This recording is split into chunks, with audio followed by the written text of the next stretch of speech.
প্রিয় দর্শক, যে যেখান থেকে দেখছেন সবাইকে স্বাগত জানাচ্ছি এনটিভিতে সরাসরি সম্প্রচারিত অনুষ্ঠান সংলাপ প্রতিদিন। সাথে আছে আমি মুকসিমুল হাসান এবং আমাদের সঙ্গে দুজন অতিথি আছে। আমরা শুরুতেই তাদের সঙ্গে একটু পরিচিত হব। আমার ঠিক বামে রয়েছেন Mujibur Rahman Manju, chairman AB party, এবং তারপর রয়েছেন ডক্টর আনমা ইহসানুল হক মিলন, বিএনপি নেতা, চেয়ারম্যান ইআরআই এবং সাবেক শিক্ষা প্রতিমন্ত্রী। আপনাদের দুজনকেই স্বাগত জানাচ্ছি এনটিভি স্টুডিওতে আজকের আলোচনায়। মঞ্জু ভাই, মিলন ভাই, আজকে আমরা এমন একটা সময় এই আলোচনাটি করছি যার কিছুক্ষণ আগেই আওয়ামী লীগ নিষিদ্ধে প্রজ্ঞাপন জারি করেছে সরকারের স্বরাষ্ট্র মন্ত্রণালয়, এবং তার কিছুক্ষণ আগে আন্তর্জাতিক অপরাধ ট্রাইব্যুনালে আজকে শেখ হাসিনা কে মাস্টার মাইন্ড বা নির্দেশদাতা সহ আরও দুজনকে, সাবেক স্বরাষ্ট্রমন্ত্রী আসাদুজ্জামান খান কামাল এবং একই সঙ্গে পুলিশের সাবেক আইজি মামুন, হ্যাঁ, আবদুল্লাহ চৌধুরী আবদুল্লাহ আল মামুন, এনাদেরকে মাস্টারমাইন্ড বলে আজকে তদন্ত প্রতিবেদন জমা দেওয়া হয়েছে। তো এরকম একটি প্রেক্ষিতে আজকের আমাদের আলোচনা। তো আমি প্রথমেই মঞ্জু ভাই, মিলন ভাই, একটু মঞ্জু ভাইয়ের কাছ থেকে শুরু করি। তো মঞ্জু ভাই, আপনার কাছে যে বিষয়টি হ্যাঁ একটু এটা হচ্ছে যে মিলন ভাই সবসময় একটু আগে শুনে পরে বলতে চাই, আমি এটা খেয়াল করেছি। তো সেজন্যই আপনাকে মঞ্জু ভাই আপনার কাছে যে জিনিসটি জানতে চাই যে আওয়ামী লীগ নিষিদ্ধে আমাদের একটি প্রজ্ঞাপন হলো, তার আগে আমরা রাজপথে আন্দোলন দেখলাম, এবং এই আন্দোলন তারাই করেছে যারা মূলত এই সরকারকেই সাপোর্ট দিয়ে রেখেছে এতদিন, বা সরকারের সমর্থন আছে।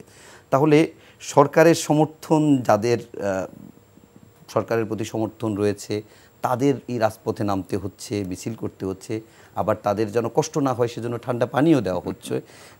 অবশেষে আওয়ামী লীগ নিষিদ্ধ হলো। তাহলে এই প্রজ্ঞাপনটা কি আন্দোলন ছাড়া হতে পারতো কিনা?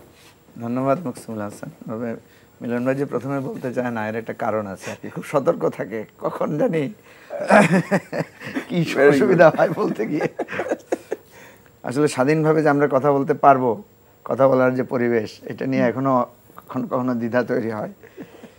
তো যেটা বলেছেন আপনি, যে সত্যি একটা হিস্ট্রিক্যাল টাইম আমরা পার করছি, যে দলটা বাংলাদেশের স্বাধীনতা যুদ্ধের সংগ্রাম করেছে, সেই দলটা কিভাবে ক্রমান্বয়ে একটা ফ্যাসিবাদী দলে পরিণত হলো, এবং সেই দলটার জন্য তার অপোজিটরা সবাই মিলে একমত হলো যে তাকে বাংলাদেশের রাজনীতিতে তার কার্যক্রম নিষিদ্ধ হওয়া দরকার। তো এই ইতিহাসগুলো আমাদের জানা থাকলে বা আমরা দেখলে হবে কি, আমাদের ভবিষ্যতে আমাদের সংশোধন হওয়ার একটা সুযোগ থাকে। তো যেটা আপনি অধ্যাদেশ দেখেছেন, যেটা আমাদের সন্ত্রাস বিরোধী আইন 2009-এ ছিল, যেটা আওয়ামী লীগই করেছে, যেটা আমাদের আপনার অ্যাটর্নি জেনারেল কয়েকদিন আগে উনি বলেছিলেন যে আওয়ামী লীগের করা আইনেই আওয়ামী লীগকে নিষিদ্ধ করা সম্ভব। তো আমার কাছে মনে হয় ওখান থেকে একটা গাইডলাইন সরকার পেয়েছে, এবং সেটাকে সংশোধিত করে যে আইন বিচার চলাকালীন সময়ে যাদের দ্বারা যে দল দ্বারা সন্ত্রাস বা উস্কানিমূলক কার্যক্রম বা হুমকি তৈরি হতে পারে, তাদের কার্যক্রম স্থগিত বা নিষিদ্ধ করার এই অধ্যাদেশে যে আইনটা করেছে, সেটা আজকে আমরা পেলাম। একই সাথে তো আপনি বললেন যে আন্তর্জাতিক অপরাধ ট্রাইব্যুনালে শেখ হাসিনা, চৌধুরী আবদুল্লাহ মামুন এবং কামাল সাহেব যে স্বরাষ্ট্রমন্ত্রী ছিলেন, ওনাদের বিরুদ্ধে হয়েছে। আমরা ভেবেছিলাম আরও বেশি লোকের কথা আসবে, প্রথমে শুধু 3 জনের এসেছে, এনাদের মাস্টার মাইন্ড হিসেবে এসেছে। যাই হোক, তো এখানে যেটা আপনি বলেছেন যে কেন এরকম একটা দাবি আন্দোলন করে আদায় করতে হলো, অ্যাপারেন্টলি আপনি যদি দেখেন, কেউ কেউ মনে করবে যে এটা কোনো এক ধরনের অ্যারেঞ্জড গেম কিনা, যে একদিক থেকে চাপ সৃষ্টি করা হবে, একদিক থেকে দাবি আদায় করা হবে। অ্যাপারেন্টলি এটা মনে হতে পারে, কিন্তু আমি যেহেতু এটাতে ইনভলভ ছিলাম, এই জন্যই জানতে চাই। আমি যেহেতু ইনভলভ ছিলাম, সে বিষয়টা আমি জানি ভেতর থেকে। ফলে এখানে কি অ্যারেঞ্জ না, বিষয়টা কি, এটা আপনাকে বলি, দর্শকদেরও এটা হয়তো জানার আগ্রহ থাকতে পারে। ঘটনাটা হয়েছে আওয়ামী লীগকে নিষিদ্ধ করার ব্যাপারে বা আওয়ামী লীগের কার্যক্রমের ব্যাপারে সকলের কিন্তু একটা কনসেনসাস তৈরি হয়েছে। কারণ যে দলটা, মানে এটা আসলে রাজনৈতিক দল হিসেবে আওয়ামী লীগকে বলা যায় না।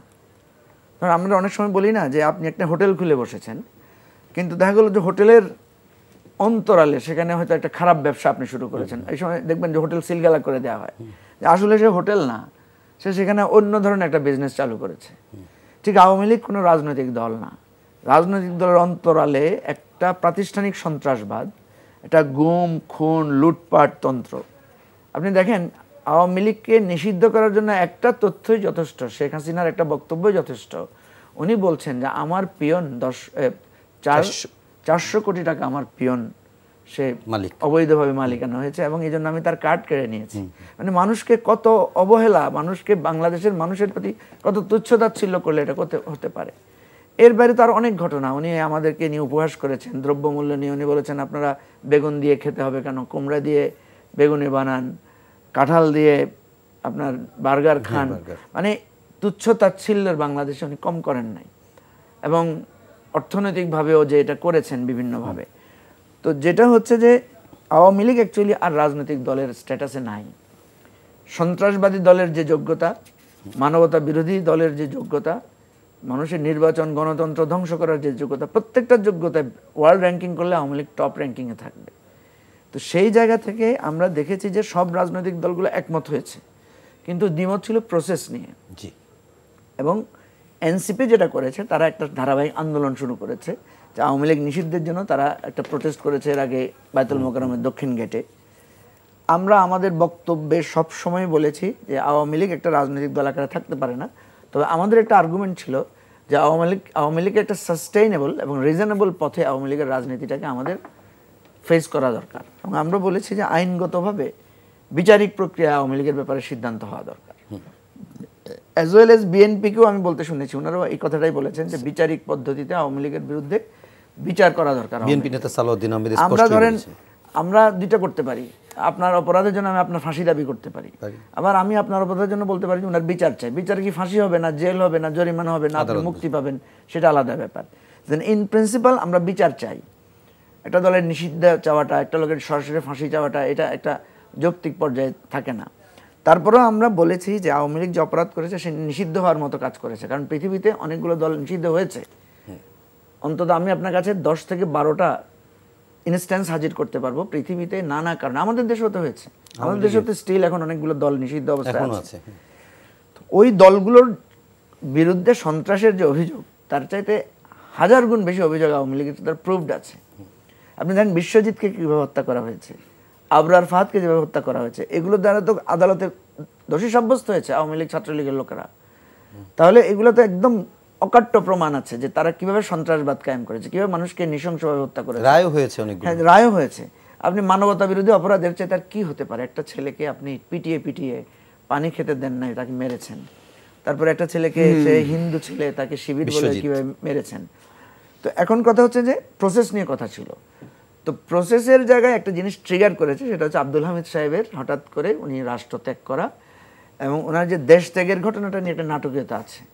এখানে অনেকে মনে করছে উনি পালিয়ে গেছেন, কিন্তু বাস্তবে আমরা দেখছি উনি অ্যাকচুয়ালি একদম লিগ্যাল প্রপার প্রসেস ফলো করেই উনি দেশ ছেড়েছেন। এবং এটার ফলে দেখা গেল রাষ্ট্রের গুরুত্বপূর্ণ লোকেরা বলছেন ওনারা জানেন না। যেখানে স্বরাষ্ট্র উপদেষ্টা বলছেন যে কারা এর পিছনে জড়িত, ওদের যদি বিচার করতে না পারেন উনি পদত্যাগ করবেন। তার মানে কি? তার মানে এখানে রাষ্ট্রীয় ব্যবস্থাপনায় একটা বিরাট ফাঁকফোকর দেখা যাচ্ছে, যে রাষ্ট্রের মূল ব্যক্তিদের বাইরেও কোনো কিছু ঘটে যাচ্ছে, এবং ইতিমধ্যে ঘটেছে অনেক কিছু। কারণ আমরা অনেক আসামিদেরকে পালিয়ে যেতে দেখেছি, অনেক আসামিদেরকে খুব সেন্সিটিভ জায়গায় আশ্রয় নিতে দেখেছি, নানা রকমের ঘটনা আছে। ফলে এই জিনিসটা ট্রিগার করেছে। ফলে এনসিপির মিটিংয়ের মধ্যে একদল নেতা এটাকে বলেছেন যে না, আমাদের আজকেই আমাদের নামতে হবে এবং আমাদেরকে একটা কঠোর অবস্থান নিতে হবে, কারণ সরকার আমাদের সাথে এই ধরনের তালবাহানা করছে। তখন দেখা গেল যে এনসিপির নেতাদের মধ্যে এটা নিয়ে বিতর্ক হওয়ার পরে তারা সবাই একমত হলো যে না, আমরা যাব। তখন তারা প্রধান উপদেষ্টার বাসভবনের সামনে গিয়ে অবস্থান নিয়েছে, এবং তারা অন্যান্য রাজনৈতিক দলকেও তারা আহ্বান জানিয়েছে। আমরা এই বিষয়টাকে একটা হেজিটেন্ট ছিলাম এই জন্য যে একটা জিনিস করার আগে তো একটা বৈঠক করতে হবে, একটা আলোচনা করতে হবে যে আমরা একটা কর্মসূচি দিচ্ছি, আপনারা আসেন। আমরা সংহতি জানিয়েছি ঠিক, কিন্তু আমরা বলেছি যে আপনারা এভাবে না ডেকে আপনাদের উচিত ছিল আগে এটা নিয়ে আলোচনা করা। যাই হোক, এটা যখন যুক্তি তর্কের ভিত্তিতে মানুষের সমাগম বেড়েছে, আন্দোলন শুরু হয়েছে, তখন আমরা দেখেছি যে অপোজিট পাশে একটা সরকারের কর্তা ব্যক্তিদের মধ্যে এটা নিয়ে খুব একটা টেন্স তৈরি হয়েছে। ওনারা চিন্তা করেছেন যে প্রধান উপদেষ্টার বাসভবন যদি ঘেরাও করে রাখে কি হবে। তো এই জায়গায় আপনার পরিস্থিতিটা এবং জনমত তৈরি হয়েছে। আপনি দেখবেন ঢাকার বাইরেও বিভিন্ন জায়গায়, এবং ঢাকার দিকে মার্চ করার একটা কর্মসূচি ছিল, অন্যান্য রাজনৈতিক দল ছিল। সর্বশেষ যেটা হয়েছে যে আমরা চেষ্টা করেছিলাম যে প্রধান উপদেষ্টার বাসভবন থেকে এভাবে রাস্তা ব্যারিকেড করে আন্দোলন করার যে একটা নজির, কারণ আমরা তো চাই যে নতুন বাংলাদেশের একটা আবহ, একটা পরিস্থিতি তৈরি করার জন্য। তো সেই জায়গাতে আমাদের ইন্টারনাল একটা ডায়লগ ছিল যে আমরা কি রাস্তা অবরোধ করে রাখবো না রাস্তা থেকে সরে আসবো। তরুণরা বলছিল যে না, আমরা কিন্তু বলছিলাম যে আমরা রাস্তা থেকে সরে এসে আমরা আন্দোলনটাকে আরো সকল দলের মধ্যে দিয়ে বিবৃতভাবে করতে পারি কিনা। যেমন আমরা একটা সংবাদ সম্মেলন করেছি জরুরি ভিত্তিতে, এবং সেখান থেকে আমি কিন্তু ওখানে যখন মঞ্চে গিয়েছি তখন 48 ঘন্টা একটা আলটিমেটাম আমরা দিয়েছি। ছাত্ররা আমাদেরকে যেটা জানিয়েছে, বা স্পেশালি আমরা যদি বলি যে বৈষম্য বিরোধী ছাত্রদের পক্ষ থেকে, তারা বলেছে যে এর আগে জুলাই সনদ নিয়েও আমরা এরকম একটা আলটিমেটাম দিয়েছিলাম, কিন্তু রাস্তা থেকে উঠে যাওয়ার পরে আমাদের দাবিটা আর পূর্ণ হয় নাই। ফলে ওরা বলল যে আমাদেরকে রাস্তায় থাকতে হবে। তখন আমরা দেখলাম যে এই সরকারের মধ্যে কিছুটা টানাপোড়েন তৈরি হয়েছে এবং সরকার করেছে, শেষ পর্যন্ত তারা এই জায়গাটা গিয়েছে। আপনি জানেন যে আমাদের দাবি ছিল একটা সর্বদলীয় কনভেনশন আহ্বান করার জন্য। সর্বদলীয় একটা বৈঠক কিন্তু আজকে ছিল, এই জন্য 4:30 একটা মিটিং ফিক্স ছিল। আমাকে জাস্ট দুপুরের আগে, আমি আগে শুনেছি যে মিটিংটা হবে না, দুপুরের আগে যিনি আমাকে, যে অ্যাডভাইজার আমাকে দাওয়াত দিয়েছিলেন, উনি ফোন করে বললেন যে মিটিং হচ্ছে না, সরি। আমি বলছি এটা তো মিটিং যেটার জন্য ডেকেছেন সে কাজ তো আগেই হয়ে গেছে। এটা আপনার কাছে মূলত মঞ্জু ভাই এই কারণে জানতে চেয়েছিলাম, যেহেতু আজকে একটা ইন্টারনাল মিটিং আপনাদের ছিল এবং গতকালকে আপনি যে নাগরিক কোয়ালিশনের যে বৈঠকে ছিলেন সেখানেও আপনি আপনার বক্তব্যে এই বিষয়টিকে এনেছেন যে এরকম বারবার রাজপথে না যেয়ে কিভাবে আলোচনার মাধ্যমে কিভাবে সমাধান করা যায় সেই একটি ইঙ্গিত। বিএনপি কালকে ওখানে সালাউদ্দিন ভাই ছিলেন, বিএনপি স্ট্যান্ডিং কমিটির মেম্বার। সালাউদ্দিন ভাই কিন্তু বলেছেন যে গত মাসের 5 তারিখ, উনি একটা তারিখ মেনশন করেছেন, যে আসলে এই যে গেজেট প্রকাশ, এই বিষয়টিকে বিএনপি কিভাবে দেখে, কেননা জনমনে বিএনপির এই আওয়ামী লীগ নিষিদ্ধ ইস্যুতে কিছু বিভ্রান্তি আছে, কিছু আলোচনাও আছে। ধন্যবাদ আপনাকে, ধন্যবাদ বিজ্ঞ আলোচক, একটি পার্টির প্রধান মঞ্জু সাহেব এবং দর্শক শ্রোতা। দেখুন, কে নিষিদ্ধ করলো, this is my first question. কার নিষিদ্ধ করার কথা ছিল, সেকেন্ড কোশ্চেন। কে এই নিষিদ্ধ করতে পারে, this is my third question. এতদিন কেন নিষিদ্ধ করা হলো না, this is my fourth question. দেরিতে করার পিছনে কোনো সূক্ষ্ম কারসাজি, সূক্ষ্ম ষড়যন্ত্র আছে কিনা, দিস আর মাই কোশ্চেন। আচ্ছা ভাই, এই কোশ্চেনগুলোর ভিতরে আমি একটু ছোট্ট কারেকশন দিয়ে রাখি। আসলে ঠিক আওয়ামী লীগকে নিষিদ্ধ করা হয় নাই, তার যে আন্তর্জাতিক অপরাধ ট্রাইব্যুনাল, সেই ট্রাইব্যুনালে যতক্ষণ বিচার প্রক্রিয়াটা না হয় ততক্ষণ পর্যন্ত তার সব কর্ম। তাহলে আপনার প্রশ্নটা, যতক্ষণ পর্যন্ত বিচার করা হবে না ততক্ষণ পর্যন্ত তারা নিষিদ্ধ। তাহলে আমার কোশ্চেন যে এই বিচার প্রক্রিয়া কতদিন লাগবে, এর সাথে আমার রিলেটিভ কোশ্চেন হলো কেন এত দেরি করে এটা করা হলো। আমার ওই প্রশ্নটা ওকে, তার মানে আমি বলছি সূক্ষ্ম কোনো কারচুপিক ষড়যন্ত্র আছে কিনা। এবার আপনি আসুন, এই যে জুলাই, মিলন ভাই এই প্রসঙ্গে আমি বলবো পরে আর কি, কেন দেরিতে সেটা তো আমরা নিব। এখন এই জুলাই 36 যে বিপ্লব, আমি খুব আনন্দিত যে আপনার সাথে বসছি, আমরা কথা বলতে পারবো। এই যে জুলাই 36 বিপ্লবের পর যারা এই রক্তাক্ত চেয়ারে বসলো, তারা কি জানে না কি জন্য ওই প্রধানমন্ত্রীর আসনটি রক্তাক্ত হয়েছিল? তারা কি জানে না এটা পলাতক প্রধানমন্ত্রীর চেয়ার বসেছেন? তাহলে যেই আইন মন্ত্রীকে আজকে কারাগারে নিক্ষেপ করা হলো, সেই আইন মন্ত্রী চেয়ারে আইন উপদেষ্টা বসলেন, কেন বসলেন তিনি কি তা জানেন না? তাহলে আওয়ামী লীগ যে সন্ত্রাসী, আওয়ামী লীগ যে ফেসিবাদী দল, এটাকে তারা জানে না? তারা কি জানে না জুলাই বিপ্লবের পর এই চেয়ারটা কুলুষিত হয়েছিল, সেই জায়গায় তারা বসেছে? তাহলে এই যে সরকারি প্রজ্ঞাপন বা সরকার যে নিষিদ্ধ করবে, সেই দায়িত্বটি তারা নিয়ে তখন করলো না কেন? কারণ তারা তো এই চেয়ারটিতে বসেছে, এই চেয়ারটি রক্তাক্ত পলাতক চেয়ার, সেখানে বসছে। কারা তাদেরকে বসিয়েছে, কেন তারা বসিয়েছেন, কতদিনের জন্য বসবেন, তারা তো নিশ্চয়ই জানেন। তাহলে আজকে কেন এনসিপিকে শাহবাগ চত্বরে আন্দোলন করার পর এই সিদ্ধান্ত দিতে হবে? এনসিপিতে একজন রয়েছে সরকারে, আরেকজন রয়েছে এখানে।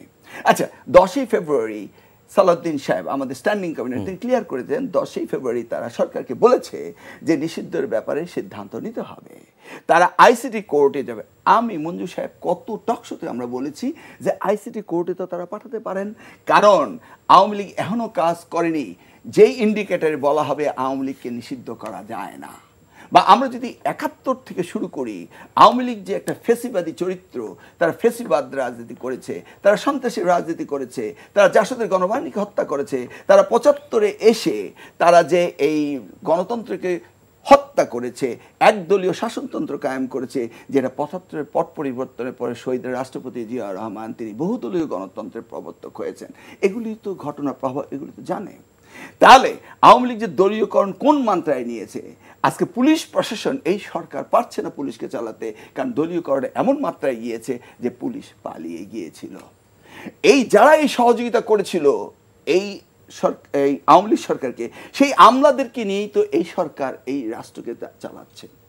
এখন আমি যদি বলি এই বিচার প্রক্রিয়া, justice হারিড, justice buried, justice delayed, justice denied, তাহলে আপনি 8 মাস হয়ে গেল, আপনি বলছেন ডিসেম্বরে নির্বাচন দিবেন, তাহলে আগামী 7 মাসের মধ্যে এটা কি আপনার করা সক্ষম হবে? যদি তাড়াতাড়ি করেন আমরা বলবো জাস্টিস হারিড, জাস্টিস বারিড।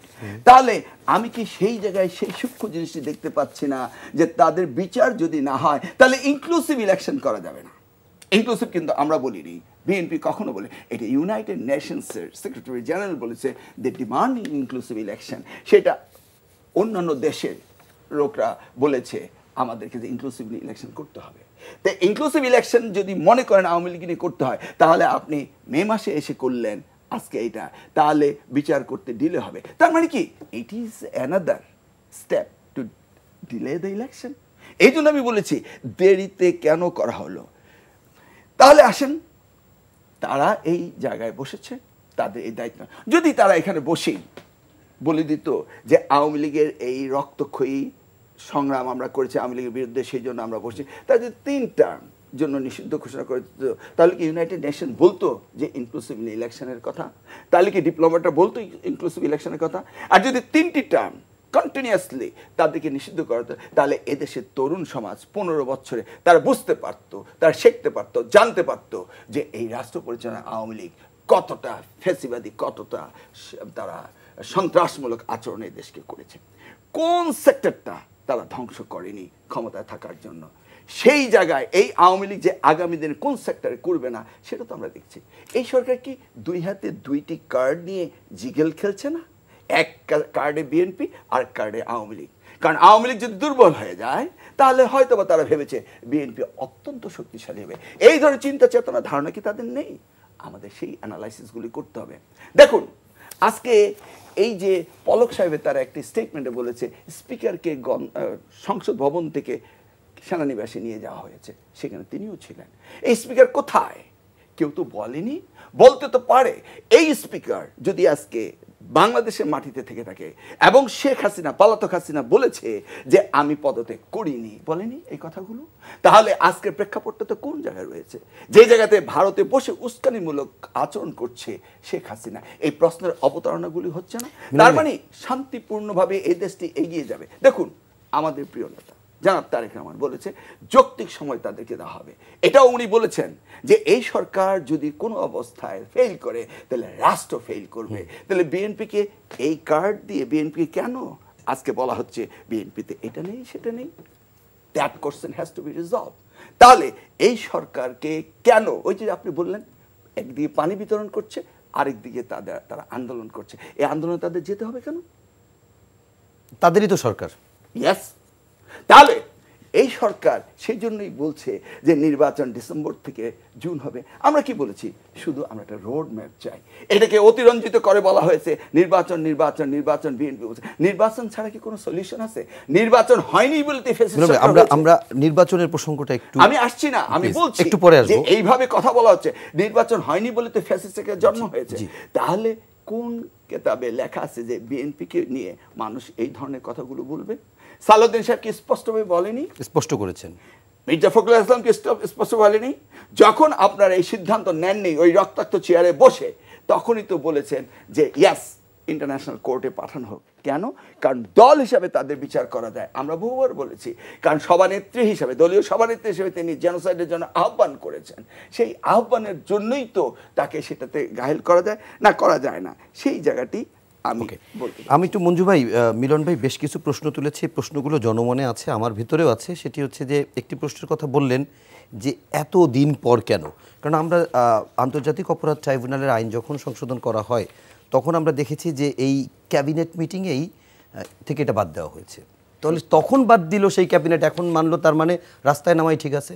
হ্যাঁ, এখানে খুবই কনফিউশনারি ইকুয়েশনটা মেলে আর কি। কিন্তু এখন কথা হচ্ছে কি, আমরা যদি এর ভেতরে যাই যে কি হয়, যেমন ধরেন এখন মিলন ভাই বললেন যে বিএনপি খুব স্পষ্ট করে বলেছে, আসলে কিন্তু স্পষ্ট করে বলেছে পরে।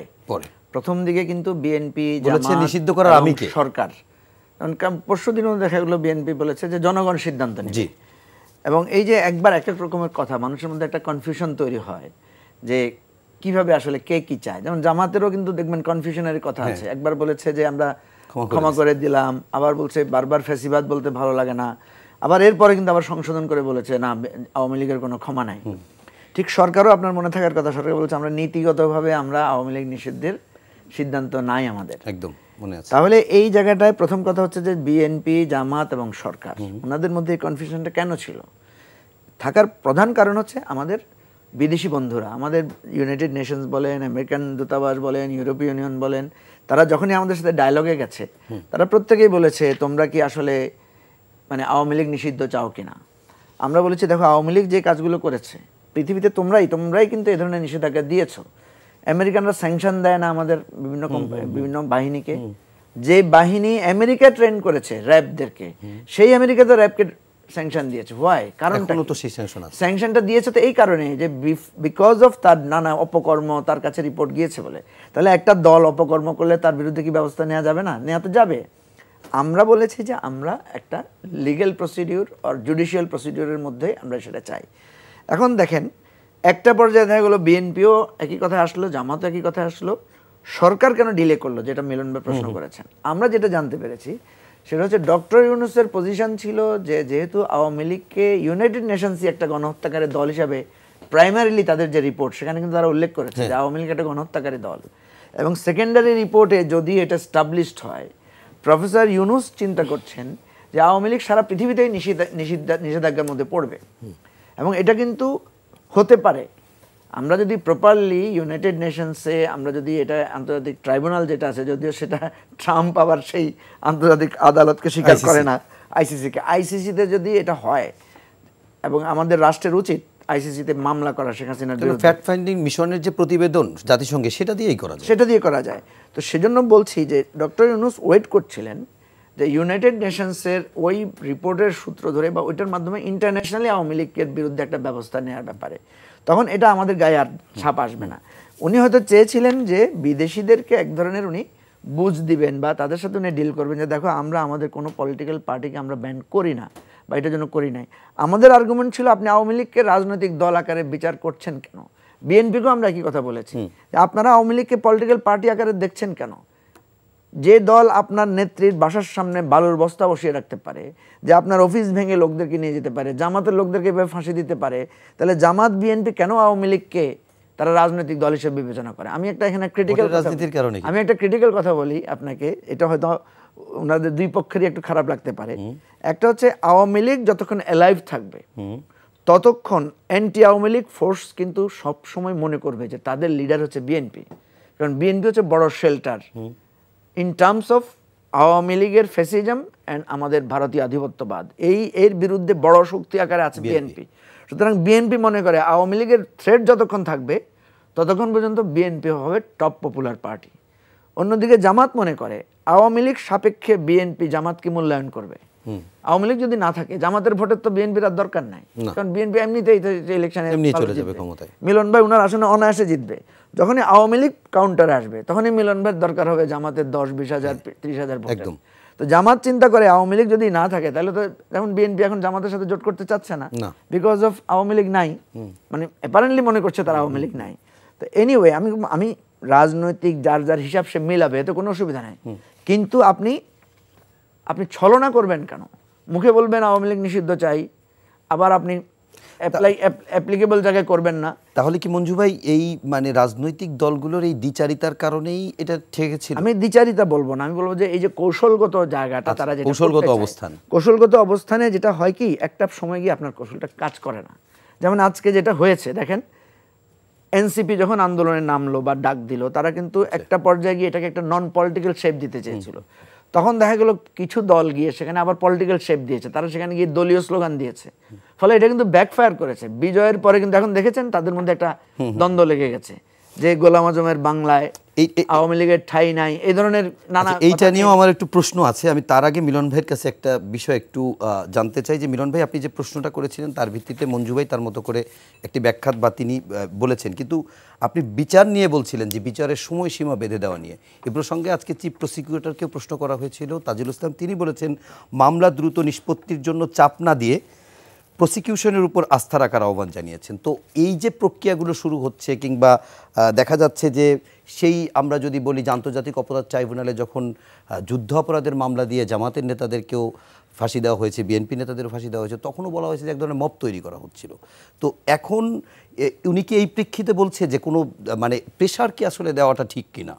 দেখুন, চিফ প্রসিকিউটর উনি কিন্তু প্রমাণিত একজন ব্যক্তিত্ব যে উনি ওনার প্রফেশনকে প্রফেশনালি দেখেন একদম, এবং উনি প্রফেশনাল কথা বলেছেন যে আমি আপনি প্রেশার দিব আর উনি সেটার উপরে ডিসিশন দিয়ে দিবে, এই প্রফেশনালিজমের বাইরে উনি যাবেন না, সেটাই উনি স্পষ্টভাবে বলেছেন। সেই জন্য আমি বললাম জাস্টিস হারিড, জাস্টিস ডিনাইড। এখন কোশ্চেনটা হচ্ছে এই যে বলা হলো জনগণ এই সিদ্ধান্ত নেবে, কে বলেছিল এটা? মির্জা ফখরুল ইসলাম। আচ্ছা, আপনি আজকে যে জুলাই 36 সেন্টিমেন্ট, এটা কি জনগণ না? তাহলে উনি কি কোন জায়গাটা ভুল বললেন? জনগণ কোন প্রক্রিয়া দেবে সেটা তো বলে নাই। না, সেটা তো আমরা ক্লিয়ার করেন না। আমরা যেটা বলছি আপনি খুব সাদাকে সাদাভাবে দেখতে হবে। আমি আবারও বলছি, এই government, doctor Yunus and his cabinet, যখন ওনারা এই জায়গাটি গেলেন, তখন ওনারা রিপ্লেসমেন্ট অফ আওয়ামী লীগ, তখন কি প্রশ্ন করতে পারতেন না যে কিভাবে আমি এই জায়গায় আসলাম? কোন ক্ষমতা বলে রিপ্লেসমেন্ট অফ আওয়ামী লীগ? এই পতিত সরকারের চেয়ারে উনি কিভাবে বসলেন? পতিত প্রধানমন্ত্রীর চেয়ারে কিভাবে বসলেন? How does it was replaced? সেই কথাটা কি ওনাদের খেয়াল থাকা উচিত ছিল না? তাহলে ওই চেয়ারে কি কেউ বসবে না মিলন ভাই? আমার কথাটা হলো খুব সুস্পষ্ট। এখন কেন আপনি সিদ্ধান্ত নিলেন, তখন কেন নিলেন না? একই সিদ্ধান্ত তো আপনি নিলেন। ওকে, ইউনাইটেড নেশনসের সেকেন্ড রিপোর্টের অপেক্ষায়। আচ্ছা, ডক্টর ইউনূস সাহেব কি জানতেন না যে এই দেশে জেনোসাইড হয়েছে? এই ক্যাবিনেট কি জানতেন না এই দেশে জেনোসাইড হয়েছে? তারা কি বিশ্বাস করতেন না? First of all you have to believe it from your heart যে কি হয়েছিল। সেই বিলিভের উপর বেস করে আপনি সিদ্ধান্ত নেবেন। আমাদের কি প্রত্যেকটা বিষয় কি ইউনাইটেড নেশনসের সিদ্ধান্ত নিতে হবে? তারা সাবসিডিয়ারি। আমাদের ডিপ্লোমেসি, আমাদের ফরেন পলিসি, আমাদের কি অন্য উপর নির্ভরশীল হতে হবে? Subsidiary element. আমার দেশ, আমার জাতি, সেটা আমাকে সিদ্ধান্ত নিতে হবে। ইন দিস কেস সেকেন্ড রিপোর্টের অপেক্ষায় থাকবেন, এটা তো হতে পারে না। তাহলে উনি ক্লিয়ারলি বলে দিতেন this is our road map of election, সেটা তো বলছেন না। তাহলে এই কোশ্চেনগুলো কে আপনাকে উত্তর দিবে? দেখুন, এই ফিলোসফিক্যালি আপনি চিন্তা করুন, আমাদের দল, আমরা বিশ্বাস করি যে দলটি প্রতিষ্ঠা হচ্ছে বহুদলীয় গণতন্ত্রের জন্য। আমাদের দলে ideology, philosophy overnight we can't change it. আমরা কি করতে পারি? পারি না। আচ্ছা দেখেন, ডক্টর আসিফ নজরুল উনি সরাসরি স্টেটমেন্ট দিয়েছিলেন যে কি কি প্রক্রিয়া হতে পারে। সরকারি প্রক্রিয়া, ইলেকশন কমিশন এবং পাবলিক সেন্টিমেন্ট। লাস্টের শব্দটা ছিল, কিন্তু আগে উনি স্টেটমেন্ট পাবলিক সেন্টিমেন্ট। এখন পাবলিক সেন্টিমেন্ট হয়ে গেল। তাহলে উনি পাবলিক সেন্টিমেন্টের ভিত্তিতে কি করলেন? সরকারি আইনি প্রক্রিয়াতে করলেন। কি একটু গ্যাপ রেখে করে দিলেন। ডিরেক্টলি যদি উনি 3টা টার্মের জন্য নিষিদ্ধ করে দিতেন, তাহলে এই কোশ্চেনটা এখানে ডিসলভ হয়ে যেত।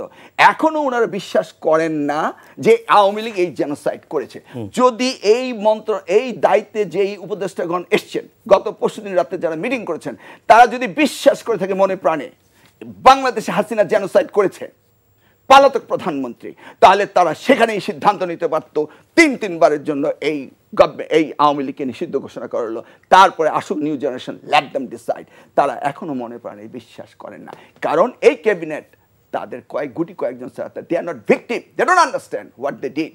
যেটা উনি বলছিলেন যে কি হয়েছে, আমি মিলন কি জানি না, জনাব তারেক রহমান কি জানে না, জনাব আমাদের দেশনেত্রী খালেদা বেগম কি জানে না, সাবেক প্রধানমন্ত্রী কি অত্যাচার করেছে? এই সেন্টিমেন্টটা ওনারা ধারণ করেন না। That is the nucleus of the problem. এই ক্যাবিনেট জুলাই 36-এর সেন্টিমেন্ট ধারণ করেন না, তাহলে এই মাসে এসে এটা করতে হবে কেন? তার মধ্যে আবার একটু লেজুর লাগিয়ে দিয়েছে। লেজুর লাগানোর তো প্রয়োজন নেই। Let them go to the ICT court.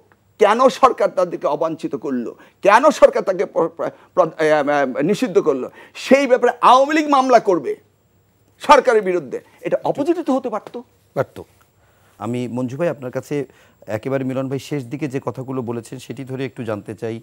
তিনি বলেছেন, খুব ভারী একটি অভিযোগ করেছেন যে এই অন্তর্বর্তী সরকারের বেশিরভাগ উপদেষ্টাই আপনার জুলাই চেতনা ধারণ করে না, যে কারণে তারা বিভিন্ন সময় বিভিন্ন রকম অবস্থান নেয়। তো সেইটিকে ধরে আমি একটু একটু একটু অন্যরকম প্রশ্ন করি, জুলাই চেতনা কি আসলে শুধুমাত্র হাসনাত ধারণ করে? কারণ এই একটা ছেলেকে দেখছি এ টু জেড একই কথা বলে যাচ্ছে, আওয়ামী লীগ নিষিদ্ধের ইস্যু হোক, যা হোক, বাকি সবাই আপনারা বলি, বিএনপি বলি, জামাত বলি, খুব রাজনৈতিক কৌশল, ভোটের রাজনীতি, বিভিন্ন কথা কারণে বিভিন্ন সময় তাদের রাজনৈতিক স্ট্যান্ড চেঞ্জ হয়।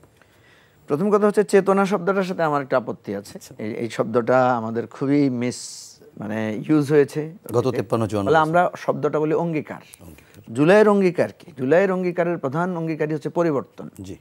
তো এই অঙ্গীকারে আমরা সত্যিকার অর্থে, আপনি সঠিক কথা বলেছেন, সমালোচনাটা আপনাকে ধন্যবাদ দিই যে গ্রহণযোগ্য, যে আমরা যেহেতু পুরানো ধাঁচের রাজনীতির একটা ছাপ আমাদের মধ্যে আছে, যদিও আমরা নতুন অভিমুখে আছি, কিন্তু আমরা তো ওল্ড পলিটিক্সের প্লেয়ার বা আপনি যদি বলেন কর্মী, ফলে আমাদের মধ্যে এটা ছাপ আপনি পাবেন। বাট ট্রানজিশনটা আপনাকে খেয়াল করতে হবে যে আমরা আমাদের মধ্যে পরিবর্তনটা আছে কিনা। পরিবর্তনের প্রধান সূচক হচ্ছে বা চিহ্ন হচ্ছে যে আমরা ইয়াংদেরকে তাদের নেতৃত্ব মেনে নিয়েছি। জুলাই আগস্টে তারা যখন আন্দোলনের ডাক দিয়েছে, আমি বিএনপিকে সবসময় বলি এটা, যে আপনি এখন কেন তাকে চ্যালেঞ্জ করছেন?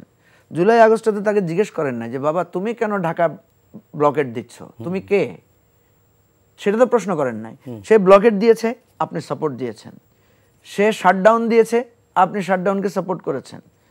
বিএনপি মৌখিকভাবে বলেছে যে ছাত্রদের আন্দোলন আলাদা, ওদের সাথে নাই। কেন বলেছে? কারণ জানে বিএনপির বিরুদ্ধে অভিযোগ যে বিএনপি এই আন্দোলনকে মদত দিচ্ছে। ফলে বিএনপি মৌখিকভাবে বলেছে। দেখেন, এই কথাগুলো ভিতরের কথা, এগুলো অনেকে মুখের উপরের কথা, অনেকগুলো শুনতে চাইবে না লোকেরা। আমরা দেখেছি বিএনপি, জামাত, সকল রাজনৈতিক দলগুলো আমরা মৌখিকভাবে এই আন্দোলনকে নীতিগতভাবে সাপোর্ট দিয়েছি। আমরা আমাদের জায়গা থেকে আন্দোলন করেছি, কিন্তু সর্বান্তকরণে ছাত্রদের সাপোর্ট সবাই দিয়েছে। বিএনপি, জামাত একাকার করে সাপোর্ট দিয়েছে। কেন দেয় নাই তাদেরকে মৌখিক উপরে? কারণ আওয়ামী লীগ তো সবসময় ব্লেম করতেছে যে এটা BNP Jamaat behind of the বৈষম্য বিরোধী, তাই না? আপনি দেখেছেন তো।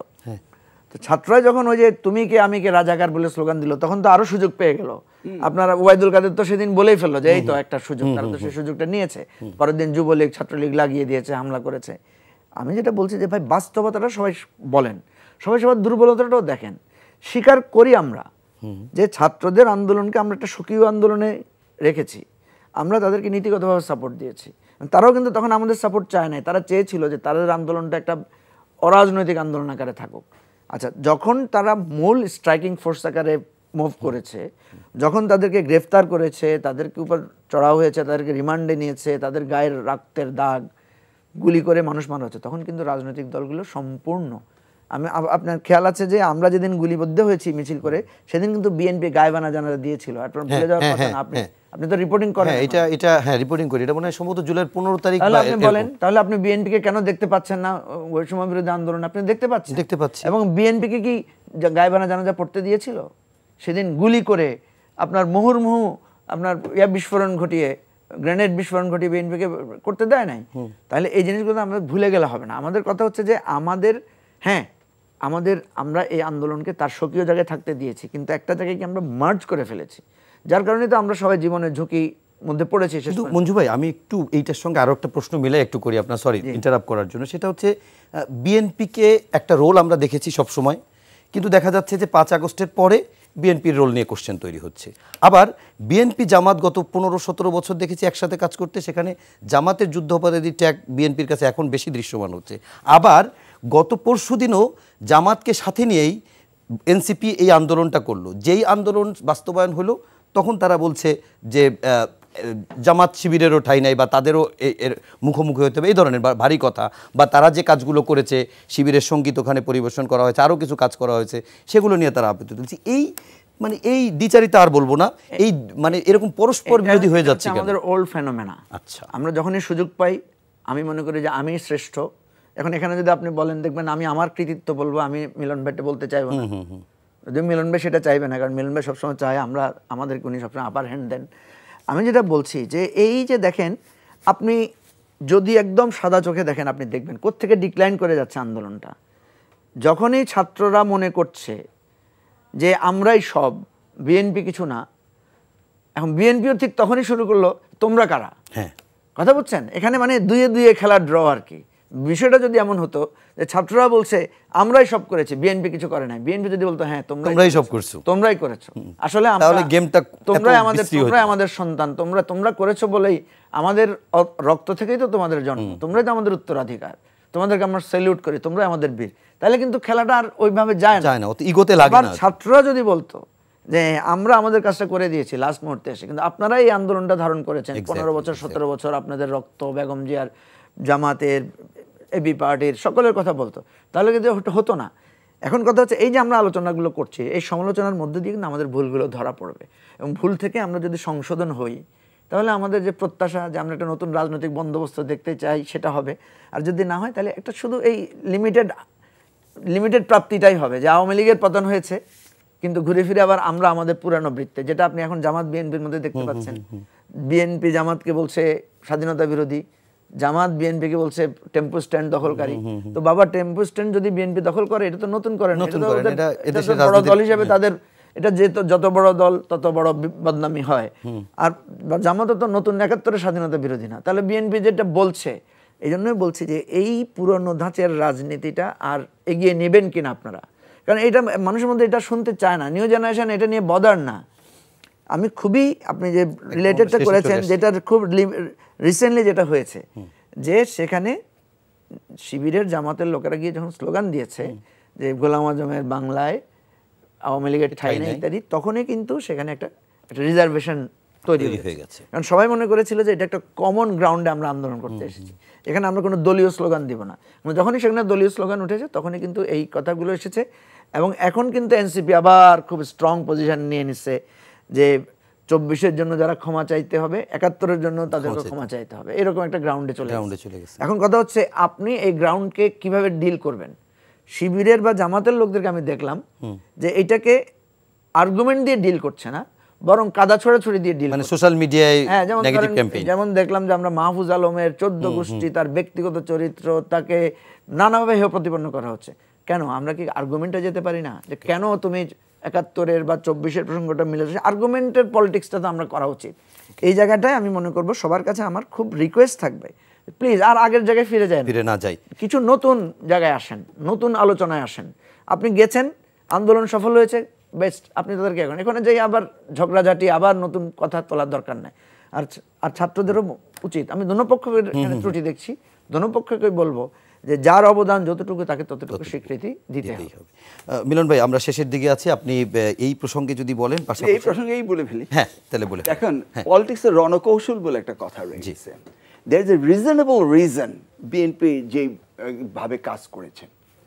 আওয়ামী লীগ কিছু ঘটলেই জামাত বিএনপির দোষ হতো, ছাত্ররা বৈষম্যবিরোধী আন্দোলন করেছে, সেটাও বিএনপি। এখন বিএনপি স্ট্র্যাটেজিক্যালি সেটাকে যেন সফল হয়, সেটা আমরা কি কখনো চেয়েছিলাম আন্দোলনটা ব্যর্থ হোক? না। মির্জা ফখরুল হাসান কি চেয়েছিলেন আন্দোলনটা ব্যর্থ হোক? না, উনি তো বলেছেন কৌশলগত কারণে আমরা সামনে আসছি না। It is strategy, reasonable reason আছে তাদের আন্দোলনটা হোক, যেটা উনি এক্সপ্লেইন করলেন। সেই ক্ষেত্রে কে কতটুকু ছিল, এই ধরনের শাহবাগের বিষয়টা স্ট্র্যাটেজিক্যালি কি আমাদেরকে এখানে যেতে হবে আন্দোলন করতে? The part of the government শাহবাগে রয়ে গেছে, লেট দেম ডু ইট। আমরা তো বলছি ফেব্রুয়ারি মাসে চিঠি দিয়ে জানানো হয়েছে আওয়ামী লীগের ব্যাপারে ব্যবস্থা নেওয়া হয়েছে। এখন আসেন 13 জুলাই 2023-তে যে আমাদের 31 দফা রাষ্ট্র মেরামতের যে দফা দেওয়া হয়েছে, সেহেতু সুস্পষ্টভাবে আওয়ামী লীগের সময় বলা হয়েছে যে নির্বাচনের পরে বিএনপি সকল দল মিলে একটি জাতীয় সরকার করবে। আচ্ছা, ধরুন বিএনপি যেহেতু এটা বলেছে, এনসিপি আগামী নির্বাচনে গেল, তারা কি ওই আগামী দিনের সরকারের পার্ট হবে না? অ্যাজ অফ আমাদের সেই ডিক্লারেশন 31 দফা, যদি তারা কোনো আসনে যেতে, সে তো অবভিয়াসলি সে তো বটেই। তাহলে এখন দেখুন বিএনপি কি চাচ্ছে, সুষ্ঠুভাবে একটি দেশের রাজনীতি গড়ে উঠুক এবং দেশ এগিয়ে যাক। সেই তো আমরা তো ন্যাশনালিস্ট পলিটিক্স, আমরা তো জাতীয়তাবাদী পলিটিক্স করি। এগুলিকে এখন কি করা হচ্ছে? বিভাজনের রাজনীতি তৈরি করছে। কেন এই বিভাজনের রাজনীতি করা হচ্ছে? আচ্ছা, সত্যিকারের অর্থে চিন্তা করে দেখুন, যদি রেগুলারলি নির্বাচন হতো 2014-তে বিএনপি আসার সম্ভাবনা ছিল, নাহলে আসার সম্ভাবনা ছিল। কে আসবে? আওয়ামী লীগ, বিএনপি, তখন তো অন্য পার্টির এত বড় ছিল না। তো সেই ক্ষেত্রে আছে বিভাজন যদি করা হয়, who will be the benefited? তারাই আজকে বিভাজনের রাজনীতি করছে। এই সূক্ষ্মভাবে যারা বিভাজনের রাজনীতি করছে, সেই জায়গাটি থেকে ন্যাশনকে ঐক্যবদ্ধ হতে হবে এবং অ্যাড্রেস করতে হবে সকলকে মিলে যে এই বিভাজনের রাজনীতি আমরা আর করতে দেব না। সেটা হচ্ছে আমার। জি মিলন ভাই, মানে একটু একটু আরেকটু গভীরে প্রশ্নটা করি। বিভাজনের রাজনীতি তো সবসময় তারাই করে যারা বড় থাকে, যারা বড় শক্তি থাকে, তারাই তো ছোটদের ভিতরে বিভাজন করে। বড়রা বিভাজন দূর করার সুযোগটা বেশি থাকে, কিন্তু শাসক বা বড় তারাই তো সবসময় বিভাজন করে। ডিভাইড অ্যান্ড রুল তো আমরা এখান থেকে পাই। বিভাজিত রাজনীতি হোক বিদায় এই 31 দফা আওয়ামী লীগের নিষ্পেষণের সময়, অত্যাচারের সময় আমরা সেই সময় দিয়েছিলাম। সেই সময় এমন কোনো দল ছিল না বড় আওয়ামী লীগের সাথে যুদ্ধ করা আমাদের বিপরীতে। তখনই আমরা বলেছি আমরা সকলকে নিয়ে ঐক্যমত্যের সরকার গঠন করব। আর আজকে বিভাজনের রাজনীতির ক্ষমতা রাখে যারা সরকারে রয়েছেন। এখন তাহলে সেই জায়গা থেকে যদি আপনি বলি, যে আপনি যারা বললেন শাহবাগের আন্দোলন প্রসঙ্গে বললেন যে এটা সরকারেরই একটা অংশ, যদি সেটাই হয় বিএনপিও কি সরকারের অংশ না? কারণ হচ্ছে আমি যদি আপনার কাছে জানতে চাচ্ছি যে ধরেন অন্তর্বর্তী সরকার যখন গঠিত হবে তার আগে বিভিন্ন রাজনৈতিক দলের কাছে প্রপোজাল চাওয়া হয়েছে, বিএনপিও সেখানে নাম দিয়েছে, তাদের ভিতর থেকে নেওয়া হয়েছে। তা না হোক, কিন্তু অন্তর্বর্তীকালীন সরকার অন্তর্বর্তীকালীন সরকার তাদেরকে ডেফিনেশন ডিফাইন কারেক্টলি করতে বলে থাকতে কতদিন থাকবে, কি করবে না করবে, এটা তো লে আউট করার দরকার ছিল। আপনাকে বললো আপনি পট করে ক্ষমতায় আসলেন, আপনি একবার জানতে চাইলেন না how many days will I stay in পাওয়ার? এটা কে করবে? না না, আপনাকে আমি বললাম আপনি যান, কারণ একটি গণতান্ত্রিক রাষ্ট্র সংবিধান অনুযায়ী এবং জনগণের আশা আকাঙ্ক্ষার প্রতিফলন হচ্ছে নির্বাচিত সরকার। যখন এই নির্বাচন ব্যতিরেকে আপনাকে আমি বললাম যে আপনি সরকার প্রধান, আপনি কি জিজ্ঞেস করবেন না আমি কতদিনের জন্য আসছি? জিজ্ঞেস করেছি। আপনারা বলেছেন যৌক্তিক সময়। যৌক্তিক সময়, তো যৌক্তিক সময়টা আপনি বলে দেন। সেটা তো উনিও বলতেছে, আপনারা বলে দেন কয়দিন থাকবো। মানে সবাই বল হ্যাঁ, কারণ উনি তো নিজে গভর্নমেন্ট না, আপনারা বানিয়েছেন তাকে। ঠিক আছে, আমরা তো বলেছি ডিসেম্বর, বলেছেন ফাইন ডিসেম্বর। না, আমি তো ডিসেম্বর বলিনি, ডিসেম্বর থেকে জুন বলেছি। আমরা তো বলেছি। তাহলে আপনি জুনের রোড ম্যাপটা দিয়ে দেন, দেন না জুনের রোড ম্যাপ। সেজন্য তো আমি জুলাই কারণ আপনি জুনের কথা বলছেন, আপনি নিশ্চিত জানেন বাংলাদেশের প্রেক্ষাপটে কখনো জুনে নির্বাচন হয় না, যদিও 96 হয়েছিল একটি কারণে। সেটা একটা। তাছাড়া বাংলাদেশের মে জুন নিয়ন্ত্রণ বাংলাদেশ করে না, প্রতিবেশী রাষ্ট্র করে। যে কোনো মুহূর্তে প্লাবিত করে দিতে পারে সারা বাংলাদেশ। করে দেয়নি এই সরকার আসার পরে। নোয়াখালীতে দেখেন নাকি ভয়াবহ বন্যা। You know all the indicators, you know all the facts. সেই আধিপত্যবাদের কি এখনো মানে বাংলাদেশে আধিপত্য রয়েছে? সেটাই তো প্রমাণ হলো যে ভারত ছাড়া, প্রতিবেশী রাষ্ট্র ছাড়া বাংলাদেশের নিজস্ব জনগণ নিজস্ব সিদ্ধান্ত নিতে পারে। এটি তো এই প্রথমবারের মতো নয়, এর আগেও প্রমাণিত হয়েছে। এই সত্যটিকে তো সকলে মেনে নিয়েছে, নেয়নি? কিন্তু এই সত্যটি মেনে নেওয়ার পরে এই সরকার কিভাবে মে জুনের নির্বাচনের কথা বলে? Just give me answer, May June কিভাবে বলেন নির্বাচন হবে? এটা উনি একটা ব্যাখ্যা দিয়েছেন যে এটা টাইম লাইন, আমার টার্গেট থাকবে ডিসেম্বরে, যেটি তার প্রেস সেক্রেটারি পরে ব্রিফ করেছে।